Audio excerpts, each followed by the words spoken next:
Jadi ulama yang mengharamkan musik itu tidak salah, karena mereka memandang dari sudut pandang mudarat. Bismillahirrahmanirrahim. Assalamualaikum warahmatullahi wabarakatuh. Teman-teman yang mulia, syukur alhamdulillah pada kesempatan kali ini Allah masih izinkan kita untuk berjumpa kembali dalam keadaan yang sangat baik ini. Alhamdulillahirabbil alamin. Dan kali ini saya akan bawakan sebuah tanggapan seorang mantan musisi band, yaitu Ustadz Dery Sulaiman, yang dulunya cukup terkenal di masanya, teman-teman. Dan alhamdulillah sekarang sudah mengambil jalan dakwah di dalam kehidupannya. Tanggapan beliau tentang hukum halal haramnya musik ini tentunya berkaitan dengan Ustadz Adi Hidayat yang baru-baru ini ramai diperbincangkan. Akan tetapi di video ini kita hanya akan fokus tentang pembahasan mengenai hukum musik itu sendiri, bukan tentang penyebutan asy'ara sebagai surat pemusik.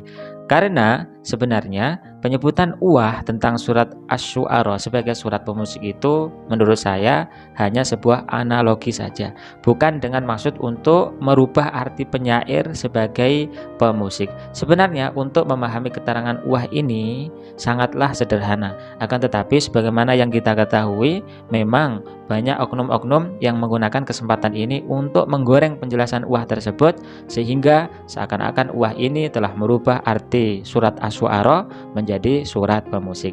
Dan kita akan balik lagi pada informasi awal tentang bagaimana pendapat Ustadz Dery Sulaiman menanggapi soal musik ketika ditanya oleh presenter TV One. Ustadz, kita ingin tahu nih pandangan Ustadz Dery Sulaiman selaku mantan musisi juga yang sering memualafkan juga orang-orang di luar Islam masuk ke dalam Islam dengan cara bermusik. Ini pandangan dari Ustadz seperti apa mengenai hal ini? Karena kan lagi ramai nih kontroversi halal haram musik. Masya Allah. Jadi gini, kita tidak bisa menghapus sejarah bahwasanya tersebarnya Islam di Nusantara ini salah satunya melalui panggung-panggung hiburan. Dulu para wali Allah memperkenalkan Islam kepada orang-orang di Indonesia, di Nusantara, khususnya di Jawa, itu melalui pertunjukan-pertunjukan seni. Ya. Bahkan di antara mereka ada yang sengaja belajar alat musik yang waktu itu baru ada cuma gamelan kan. Gitar listrik belum ada waktu itu, synthesizer belum ada, drum set belum ada, bass, keyboard belum ada, saxophone belum ada. Terus berkembangnya zaman, alat-alat itu pun berubah bentuk dan berubah nama. Jadi kalau ada orang yang mengharamkan alat, ya, saya rasa ini pun tidak mutlak, karena gitar pun di zaman Nabi belum ada kan.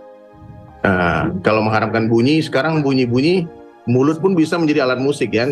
Mulut kita pun bisa menirukan bunyi-bunyian, bunyi bola apa saja. Jadi kalau memang bunyian itu haram, tentu tidak mungkin juga. Dan saya sempat mengambil jalur aman dulu, meninggalkan semua musik di awal-awal hijrah tahun 2000-an itu sampai 2011. Saya memang bukan karena menganggap musik itu haram, tapi karena memang saya fokus dalam belajar agama waktu itu. Jadi saya fokus karena sibuk, banyak tertinggal, baca Al-Qurannya, baca ini semua. Saya berkeliling dari masjid ke masjid, jumpa kiai-kiai untuk belajar agama sungguh-sungguh sampai tidak ada waktu lagi ngeband. Sampai suatu hari saya ketemu satu orang mufti di Thailand, namanya Bapak Ismail Sepanjang, dia ulama Thailand, dan dia beri saya nasihat sederhana aja waktu itu.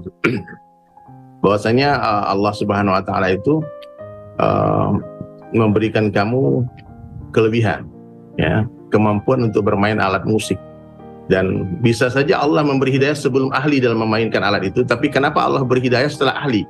Supaya kamu menggunakan keahlianmu untuk mengajak orang kepada Allah. Dan dibacakanlah dalil-dalil yang membolehkan musik untuk syiar, ya. Jadi saya akhirnya memutuskan untuk kembali berkarya, tapi dengan wujud yang berbeda. Yang dulu kalau bikin lagu asal-asalan aja, sekarang bikin lagu saya pikirkan bagaimana setiap syair lagu yang saya buat itu mengajak orang kepada Allah. Ya, makanya pernah kita beberapa kali bikin konser orang bersyahadat dan lagu-lagu yang saya buat pun testimoni, ya, testimoni banyak banget orang-orang yang tersentuh hatinya. Baik, Ustaz Jaja silakan. Ya.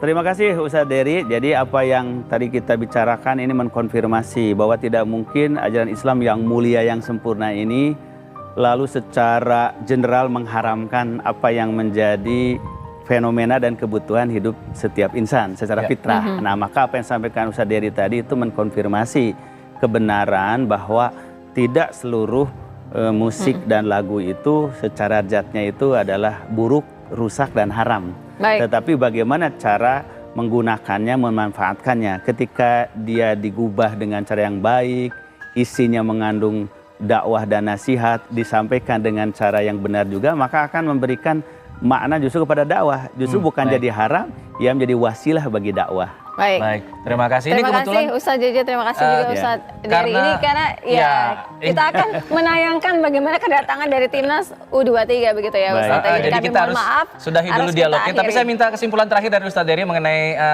dialog kita pada hari ini. Silakan Ustadz Dery untuk memberikan kesimpulan singkat agar umat juga tenang. Jadi ulama yang mengharamkan musik itu tidak salah karena mereka memandang dari sudut pandang musik. Ulama yang membolehkan musik pun tidak salah karena memandang dari sudut pandang manfaat. Jadi dari sini angka 6, dari sana angka 9. Siapa yang betul? Dua-duanya betul. Maka sekarang saling menghormati saja tanpa harus saling mengkafirkan, menyesatkan, menyalahkan. Karena semuanya ada dalilnya dan semua orang akan dipertanggungjawabkan nanti.